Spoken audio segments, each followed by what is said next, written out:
大家好，今日會同大家講下評估人工智慧輸出嘅成果之準確性。準確性係評估人工智慧系統效能嘅一個關鍵指標，尤其喺自然語言處理同圖像識別等領域。呢啲系統嘅輸出，如果準確，先至能夠有效地應用喺實際場景，幫助教學上提升效率同決策質素。首先，我哋要了解咩係人工智慧產生嘅內容。簡單嚟講，呢啲內容係由 AI 系統創建嘅材料，包咗文字、圖像，以至演示文稿。呢啲材料可以用嚟輔助教育環境，幫助教師同學生提升學習資源嘅質素。特別係喺教育領域，AI 生成嘅內容能夠提供個人化嘅學習體驗，令教學更加有效率同多元化。不過喺應用呢啲 AI 生成內容嘅時候，我哋都要留意佢嘅特質同潛在嘅誤差。例如 AI 輸出有時會出現敘述唔連貫嘅情況，或者提供錯誤嘅事實，甚至缺乏對上下文嘅深入理解。因此，熟悉呢啲典型錯誤，對於我哋有效評估同批判性參與都係至關重要嘅。確保使用 AI 生成內容時，唔會誤導或者降低教育質素。人工智慧喺今日教育界嘅應用越嚟越廣泛，然而佢帶嚟嘅倫理問題亦都不可忽視。首先，抄襲問題成為咗 AI 生成內容中一個嚴重嘅挑戰。AI 可以輕易生成大量文字，但就令我哋對於作者身份同原創性產生咗疑問。呢種情況下，教育者需要更加努力教導學生誠信同批判性評價，確保佢哋唔會簡單使用 AI 結果作為自己嘅作品。呢個過程唔單止係技術嘅監控，仲係價值觀嘅培養，幫助下一代建立正確嘅學術態度。至於資料私隱，喺 AI 工具嘅使用上同樣至關重要。學生嘅個人資訊必須被嚴格保護，避免喺 AI 系統中被不當使用或者洩露。教師同學校應該制定明確嘅規範，保障資訊安全，並且推廣合乎倫理嘅操作方法。只有建立咗信任嘅環境，先可以令 AI 技術真正喺教育領域發揮正面嘅影響。所以，面對人工智慧嘅挑戰，倫理意識必須成為我哋教育方式嘅核心。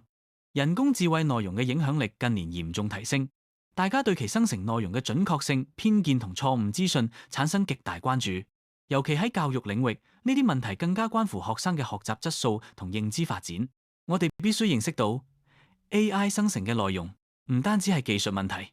更係文化同倫理嘅挑戰。例如 AI 可能因訓練數據嘅限制而帶有偏見，從而影響教學內容嘅公平性。所以喺教育環境中，如何有效評估同監控 AI 嘅內容生成變得至關重要。學校同教育機構需要建立一套嚴格嘅標準，確保 AI 提供嘅資訊具備準確性、文化敏適切性。同時，教育者亦要具備批判性思維，能夠識別同處理 AI 可能帶嚟嘅錯誤或偏頗信息。唯有咁，我哋先可以善用 AI 帶嚟嘅便利，同時避免潛在風險。跟住會講下點解我哋需要批判性思維。首先，喺人工智慧嘅應用上， AI 嘅輸出存在一定嘅不確定性。AI 主要依賴大量嘅訓練數據，雖然佢可以生成流暢嘅文本，但有時候會出現錯誤嘅資訊，例如偽造引用或者捏造數據，呢啲都可能誤導學生嘅學習。所以教師嘅角色變得非常重要，必須仔細驗證同校正 AI 提供嘅內容，確保教學資料準確無誤，避免學生受到錯誤資訊影響。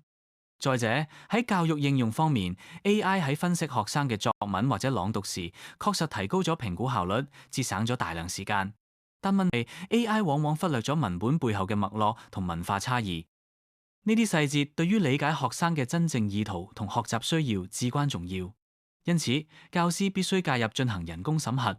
確保評估結果符合教學目標同文化背景，維持教學嘅適切性同公平性。呢啲都凸顯咗批判性思維嘅重要性。唔單止係學生要有，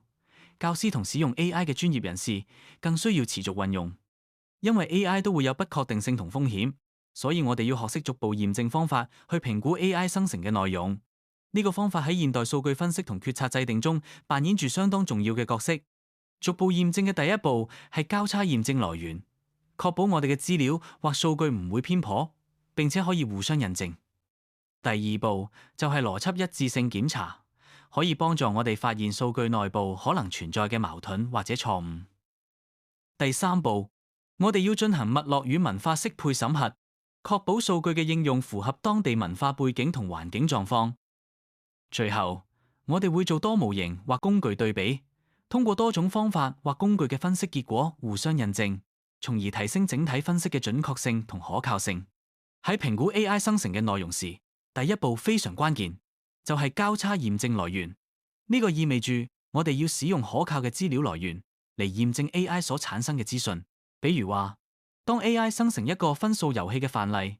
我哋應該將佢嘅內容與權威教材、學術文獻或者官方數據進行比對。咁樣做嘅目的係避免虛假嘅引用，確保內容嘅準確性同可靠性。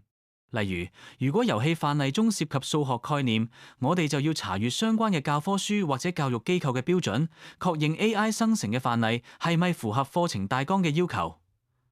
咁樣嘅交叉驗證唔單止能夠提升內容嘅可信度，亦能夠增強我哋對 AI 工具嘅信任。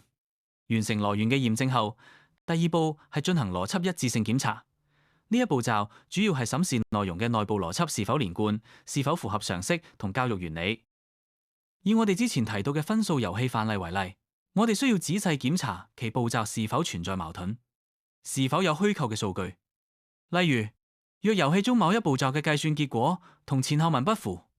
或者使用咗不合理嘅假設，就應該被標記為不一致或錯誤。通過咁嘅邏輯審核，我哋能夠確保 AI 生成嘅內容不僅準確，仲能夠喺實際教學過程中發揮應有嘅效果，達到教育嘅目的。跟住第三步就係脈絡與文化適配審核。呢一步驟要求我哋要比對生成內容同現實班級嘅真實情景，例如要檢查文化敏感度，確保內容唔會冒犯任何群體，亦要考慮年齡適切性。好似幼稚園使用嘅材料，就要特別驗證安全性同適合幼童使用。呢啲審核可以避免內容喺實際應用時出現問題，確保 AI 生成嘅資料能夠真正幫助教學，並且符合社會倫理標準。第四步就係多模型或工具嘅對比驗證。我哋會用第二個 AI 系統，例如 Claude，去驗證 ChatGPT 嘅內容。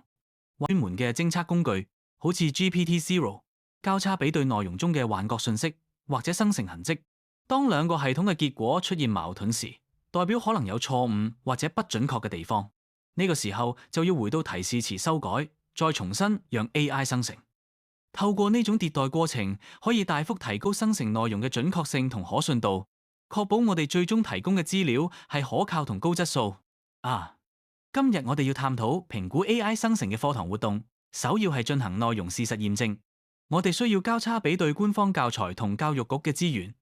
確保 AI 所產生嘅課程內容同教學步驟完全符合現行課程大綱嘅要求。例如果 AI 建議嘅教學流程有任何偏離標準教學目標，就必須嚴肅檢討同修正。此外，內容嘅準確性亦係重中之重，避免錯誤資訊造成學生誤解。只有透過嚴謹嘅驗證程序，先可以保障教學質素，為學生建立穩固嘅知識基礎。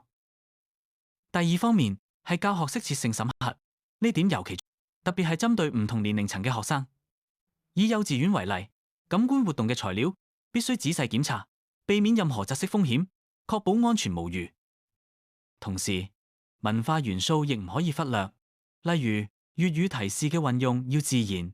唔可以顯得生硬或機械，否則會影響學生嘅學習體驗。AI 喺呢方面需要有相應嘅調教，確保教學內容唔單止安全，而且文化上貼近學生生活。總括而言，透過嚴謹嘅標準同審核，先能確保 AI 生成嘅課堂活動既專業又適合學生發展需要。今日我哋探討評估 AI 生成嘅即時回饋，特別係針對小朋友嘅表現。第一個重要步驟係現場觀察、交叉驗證。教師要親身觀察學童嘅反應，將 AI 分析結果，例如眼神接觸次數，與真人嘅判斷作比較。呢個方法可以避免因為害羞嘅學童微表情而被忽略，確保評估更加全面同準確。第二，喺比對發展標準方面，我哋會參考幼稚園教育指引、小學課程指引或者中學課程指引，檢查 AI 生成嘅回饋內容是否符合學生嘅年齡行為。咁樣可以確保 AI 嘅分析唔會偏離實際發展階段，保障回饋嘅實用性同專業性。最後一個環節係家長反饋嘅整合。將 AI 報告分享俾家長，收集佢哋嘅家庭情景補充，可以有效確認 AI 回饋嘅適切性。特別係社交行為方面，家長嘅觀察可以反映學生喺家庭環境中嘅真實表現，令整個評估更具立體感同可信度。總括而言，結合教師嘅現場觀察、發展標準嘅比對，以及家長意見嘅整合，能夠全面提升 AI 生成即時回饋嘅質量，令教育評估更具科學性同人性化。教師嘅決策能力對於學生嘅學習影響甚巨，缺乏適當嘅教師判斷，容易放大錯誤，對學生造成不良後果。當今人工智能技術雖然強大，然而教師必須堅守其核心角色，將 AI 視為輔助工具，而非主導者，咁樣先至能夠保障教學嘅一致性與品質，避免因機器判斷而失去人文關懷同文化適配嘅重要性。教師喺課堂中唔單止係知識嘅傳遞者，更係學生價值觀與人格形成嘅引導者。因此喺面對 AI 生成嘅教學活動框架時，教師應該先行試教，並依實際情況調整，使教學更加貼合學生需求。此外，教師喺決策過程中需特別注意保護學生嘅隱私權與公平性，確保每位學生都能夠喺公正無私嘅環境下學習。人工智能系統可能無法完全理解教育嘅倫理與文化脈絡，呢個正係教師不可或缺嘅部分。教師透過審慎判斷同持續調整，能有效避免 AI 喺教育場域中取代人文精神，確保教育唔只係知識灌輸，更係人文關懷嘅實踐。未來，我哋期望教師同 AI 能夠形成良好嘅互補關係，共同促進學生嘅全面成長。